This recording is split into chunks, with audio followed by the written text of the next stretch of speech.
going on, guys? Welcome back to the Schixo podcast here on YouTube, Spotify, and of course on iTunes. You can follow me on Twitter as always at Schixomania and on Instagram at SchizoForever. And of course, always keep it locked right here to the Schixo podcast. Today is episode 2 of Black Parenthood. We're going to talk more about, of course, obviously parenthood in the Black community. And today I have the most special guest I've ever had on my podcast before. It is, of course, my lovely wife, Lina Pastel. Babe, how are you today? I'm doing pretty good. How are you? Awesome. Thanks. Yeah, but I knew that because I made your day awesome. Yeah. Okay. Before we get started, if you're watching on YouTube, make sure you leave a like and subscribe. And also, check out our Nizo Journeys YouTube page where we will be starting a Nizo Journeys podcast in the near future where we talk about relationships, our relationship history, the things we've overcome, the challenges that we face, and how we managed to keep it all together. So, these are going to be some hard-hitting questions today, obviously, because, you have a lot to get off your chest. I don't want you to hold anything back. Of course, as all my listeners know, this is a no-filter podcast where we talk about real issues with no filter. And so I just want to know, growing up, obviously, you don't have to share it right now because we have an episode coming up about the topic. But, of course, you were subjected to a lot of things that someone your age shouldn't have been subjected to while you were growing up. And, of course, your biological father was not active in the picture as much as he should have been. So do you see any correlation between the two when it comes to that? To be honest, yeah. I sometimes look back on my childhood and I think, would things have been different had my dad been in the picture, because most likely, my mom and dad would have had their own household, and the things that happened in the household that I was staying at probably wouldn't have happened to me because I would have been in, a household with my parents, just my parents, not anybody who's really going to try to hurt me. And not that I blame my father for the things that have happened to me, but more so I'm upset with him for not being there, for not giving that, don't mess with my daughter look to people. Because when you have your dad around, a lot of people are less likely to mess with you because they see, your dad is there, like, I'm scared. But I didn't have that. And I feel like that's why I was subjected to the harm that constantly came for me.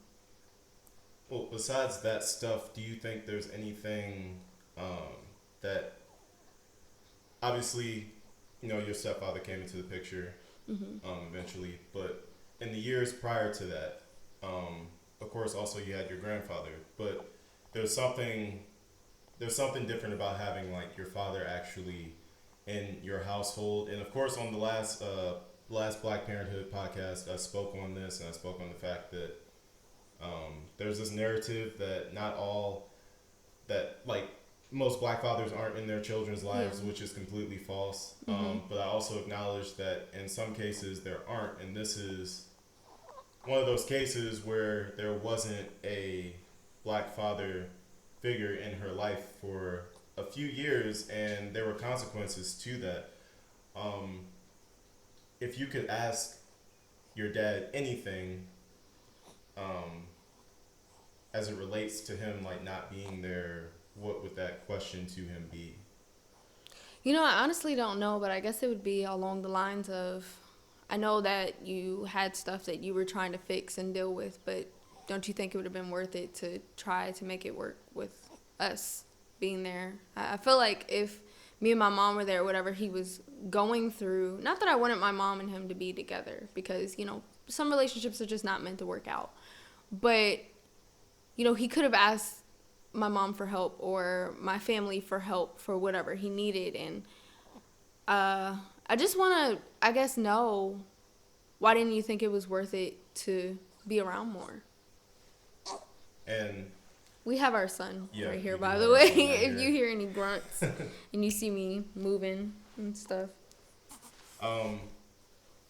So obviously, you had your mom in your life. She was pretty heavily involved in your life, and then of course this Black Parenthood isn't just about the black fathers. It's also about the black mothers.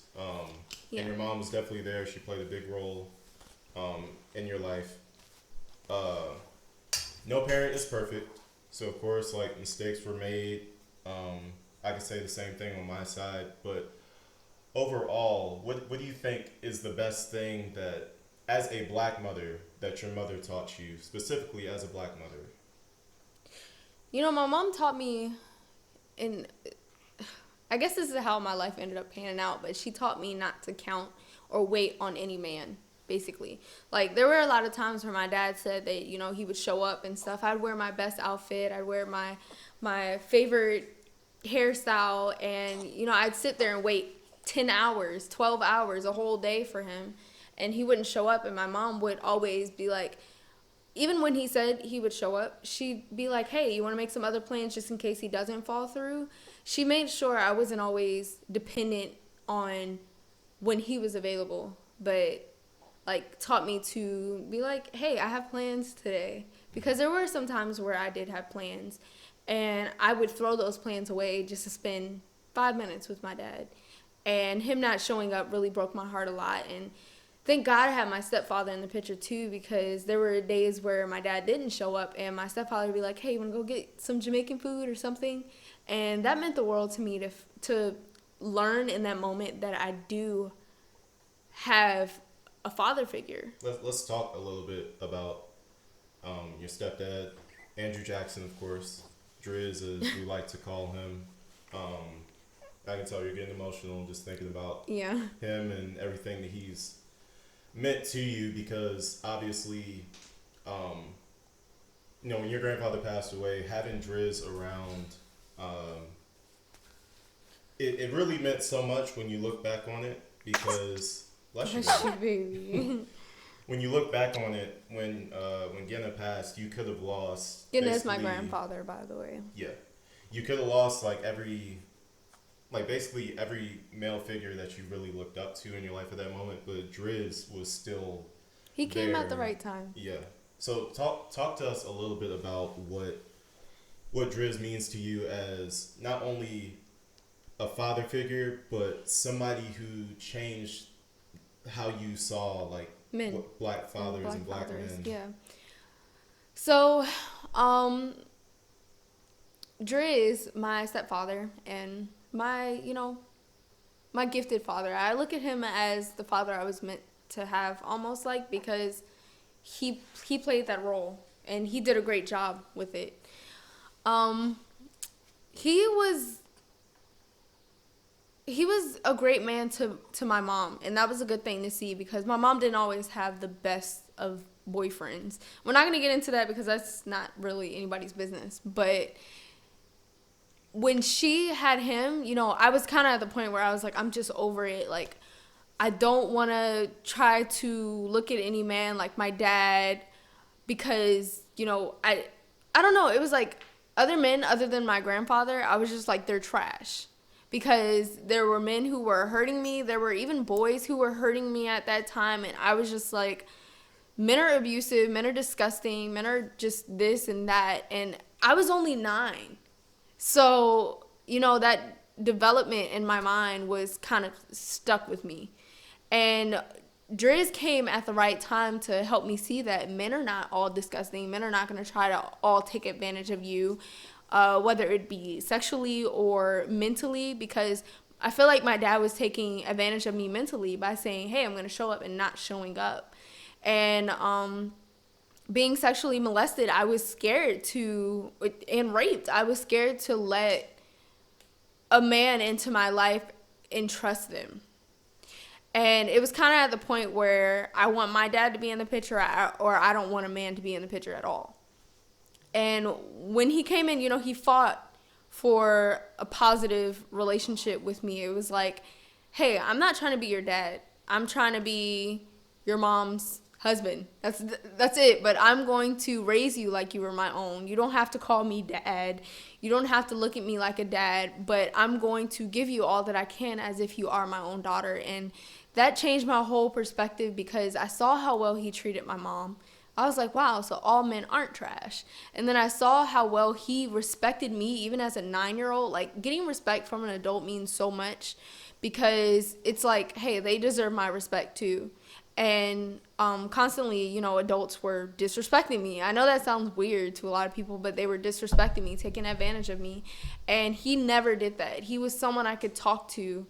I think he was one of the first people that I told about my full-on experience of being sexually molested. He was so easy to talk to that I felt comfortable talking to him about that. And I honestly feel like without him, I still would be carrying more of the burden than I do now. So he changed my perspective of people, men, black fathers, black men. Like, it was just a huge shift in how I saw things. If he's in front of you right now, what are you saying to him at this moment?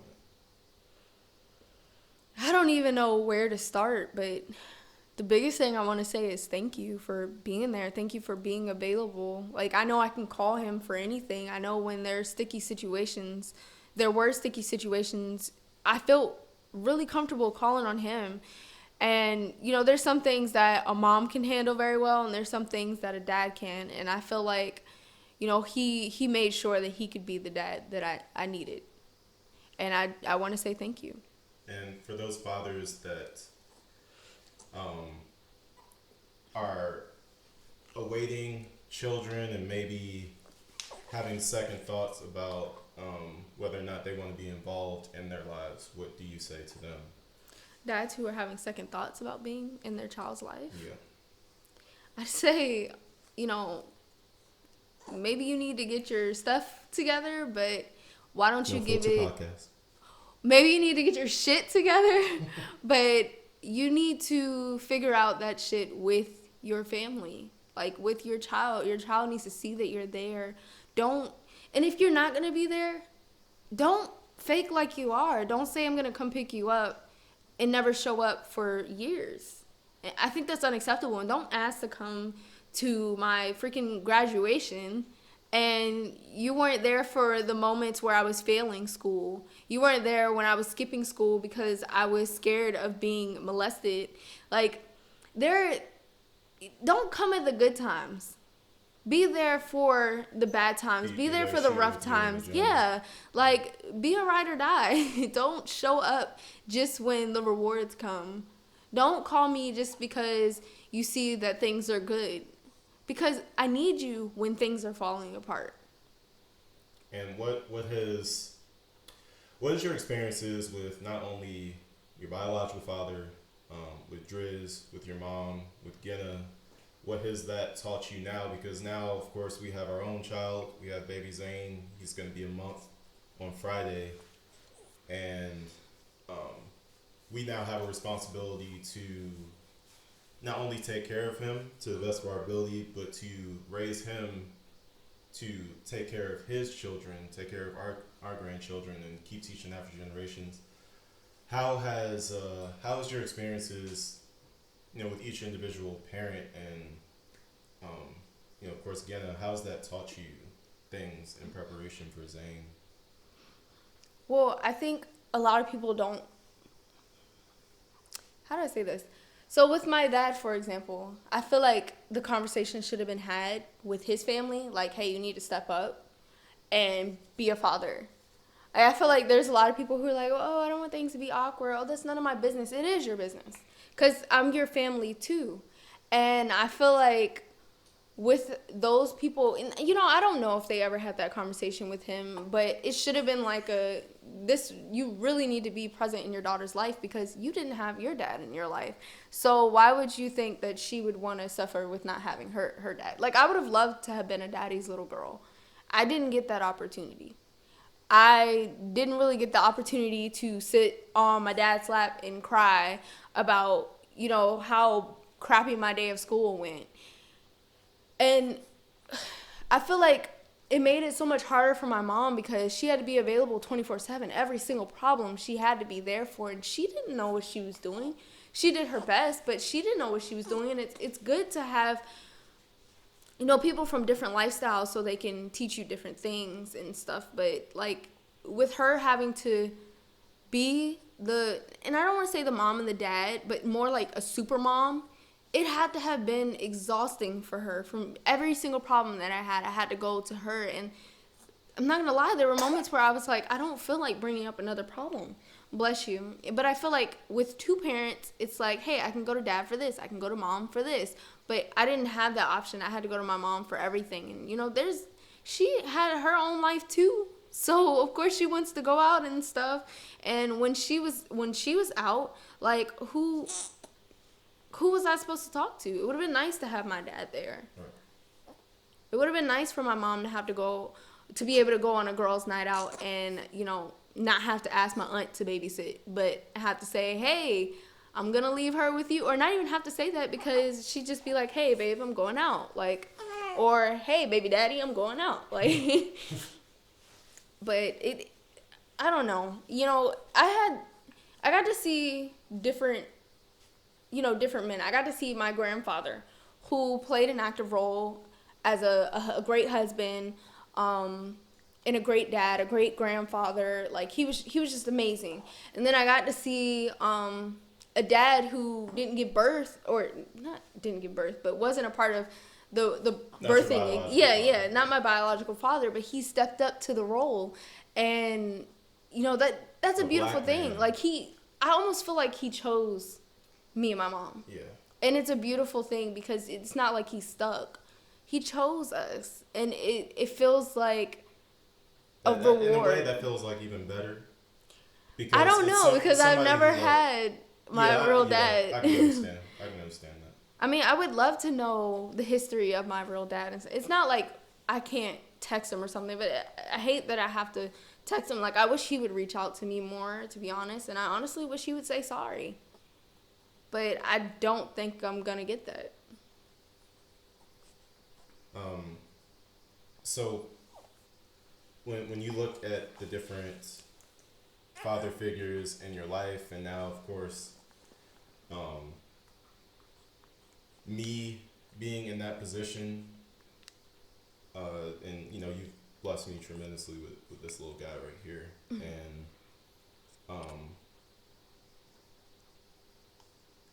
what do you see in comparison to the father figures that have been in your life previously? If you had to compare any of them to me and my parenting style so far, or just how I am so far, who would you say that I'm closest to?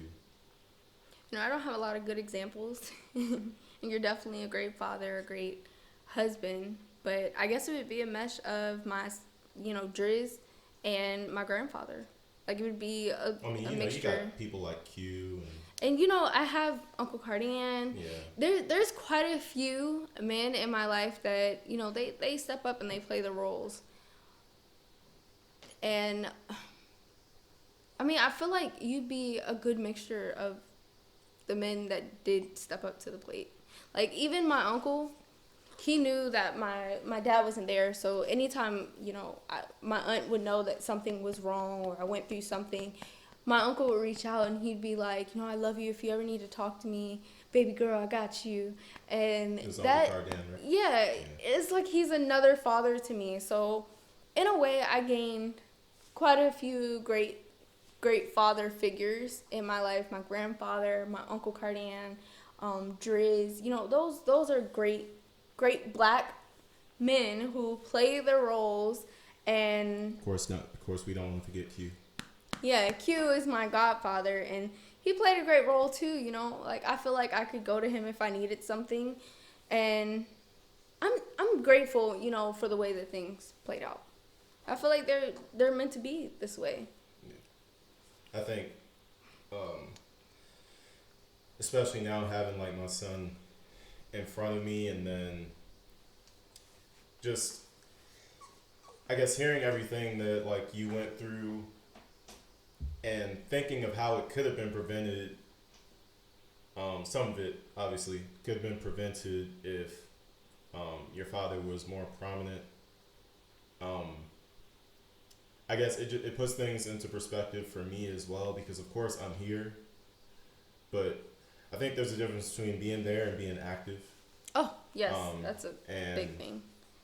I'm sort of making it my goal to be an active black father, teach him what he needs to know as a black young man growing up. Because we're moving back to America, and he's going to have to experience life in America eventually. Mm-hmm. And that's where he's going to spend most of his time. He's going to spend most of his time growing up in the United States. And we know of everything that's going on now. We know like the picture that's painted of black men in America right now. And I said it in my last podcast. I'll say it again. It's up to us, this generation, to change the narrative of black men in America. And I can see our previous generation has really been getting on that, because like you said, you have Cardan, you got Q, you got Driz, you got Genna. With me, on my side, I also have my dad. I got my brother Malcolm. He's a great father. I got people on that side of the family. My grandfather who stepped up because my brother didn't have his father in his life. I mean, that's a very complicated story that I'm not going to get into ever. But my grandfather really stepped up and was there for Malcolm, and what was like there in his life, like a father figure, a black man father figure. And I keep saying like black man because I'm sorry, but actually no, I'm not sorry. It's a no filter podcast. You cannot teach a black man, a black boy, how to be a black man in America unless you are a black man. And people will listen to this and they'll be like, oh, what are you talking about? Man is a man. No, it's not. It's like, I wish I could say that it was, but it's not. That's not how things are. Like, you need a black father figure if you are a black young boy. Yeah. I mean, that's not to say, like, black women shouldn't marry, like, white men, and white men can't be stepfathers and stuff like that. That's because not it actually, at all. one of my closest friends, Will's stepfather, is a white man. And he does a tremendous job with his kids, and that's not to take anything away and say it's not going to work. Like, I'm simply saying that The importance at the same of it. time, Will probably has older black men in his life that he's able to talk to, and that's really important. Mm-hmm. And for those of us who have daughters or who are gonna have daughters one day, you have to protect your children. There's no reason any of that stuff should have happened to her. And I personally believe it could have been avoided if her father was more prevalent in the picture. There's no way to say that that's a guarantee, but that's just my opinion. Like, that's just my raw opinion. Like, that should have never been happening. There's no way that somebody's gonna know that me as a black father, I'm picking up my daughter at the end of the day. And if she tells me something like that happened, I'm not coming in there and handling my business. Mm-hmm. But when you know that there's nobody there that she can talk to that's a man, that's going to handle that business, that can go like toe to toe, strength for strength with another grown man that's abusing their child, like, that gives that perpetrator an advantage over that child that should not be there. I don't even feel like I would have been seen as a As prey. a prey. Yeah, it's a target. It just wouldn't have happened. It wouldn't have happened. You alright, Zane? And we say all this to say, once again, that sometimes you're going to have situations where black fathers aren't there, even black mothers aren't there, Me personally, my mother was active in my life and all that stuff, but her and my dad just didn't work out, and that's okay because I had my stepmother. And I lived with my dad and my stepmother.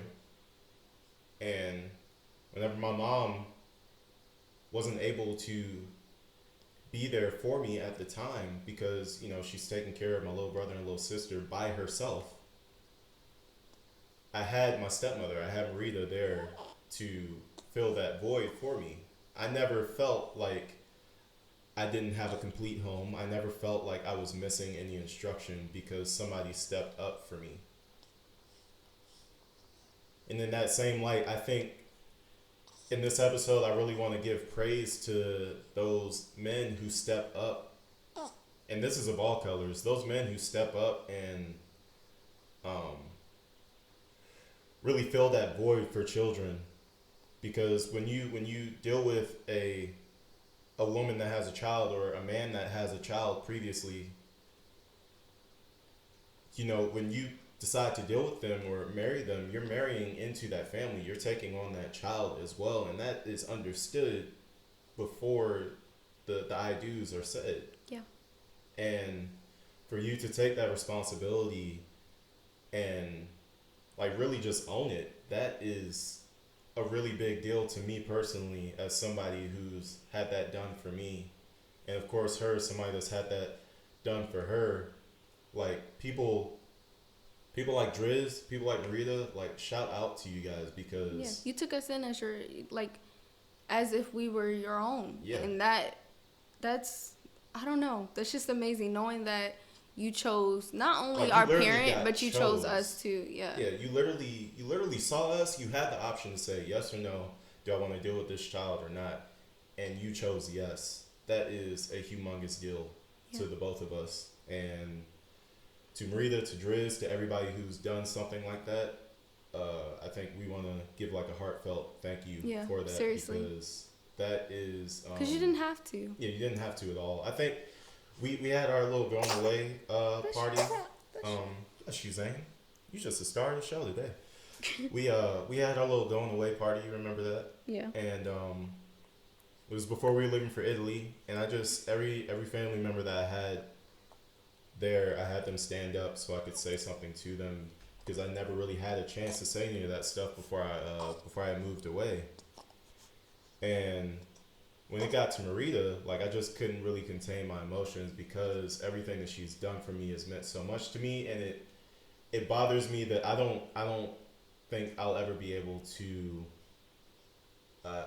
help her understand the fact that like everything that she did for me meant so much. She changed my entire life just by giving me a new perspective on everything and teaching me the things that I needed to know to be a grown man, like in society, to be taken seriously. To be able, I will say this: without Marita, there is no Schixo podcast whatsoever.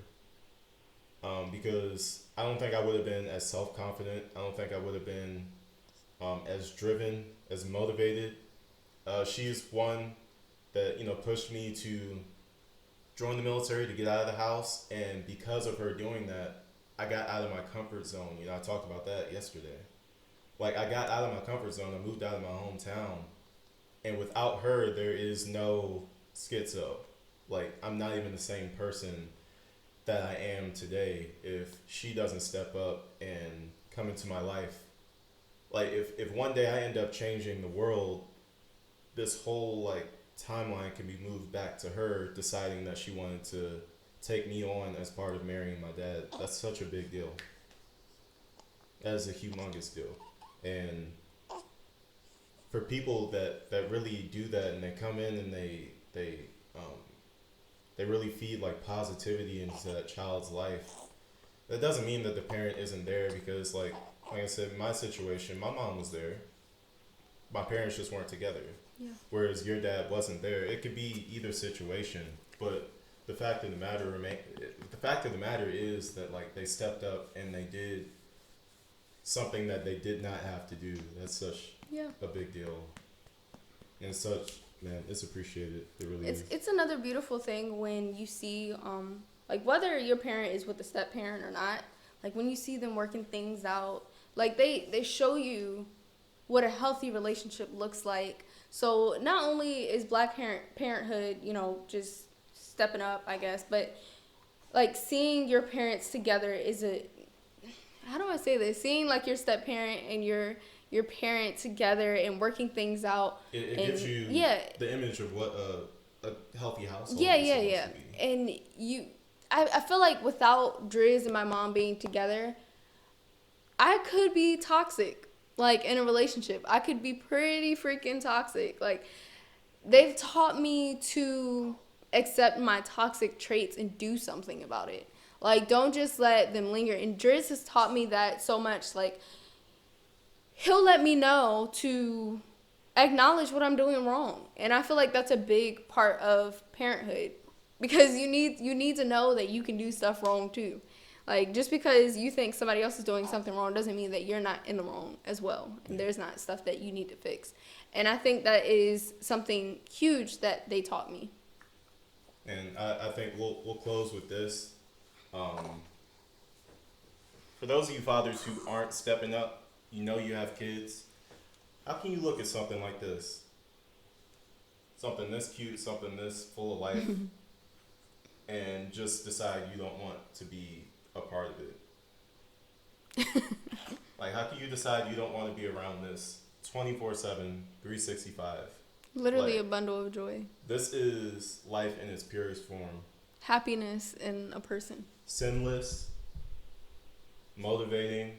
Like, he inspires me just by breathing. Like, he inspires me to be my best self. He inspires me to go after my dreams, because I know I need to do it for him. I need to do it for my family. It's not just for me anymore.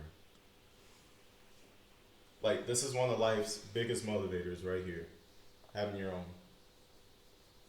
And if you make the conscious decision that you don't want to be a part of your child's life, then you can't call yourself a man at all. And that's just my opinion on the matter. And I don't care whose feelings I hurt by saying that. I don't care who feels any type of way. Like, step up, be in your kids' lives.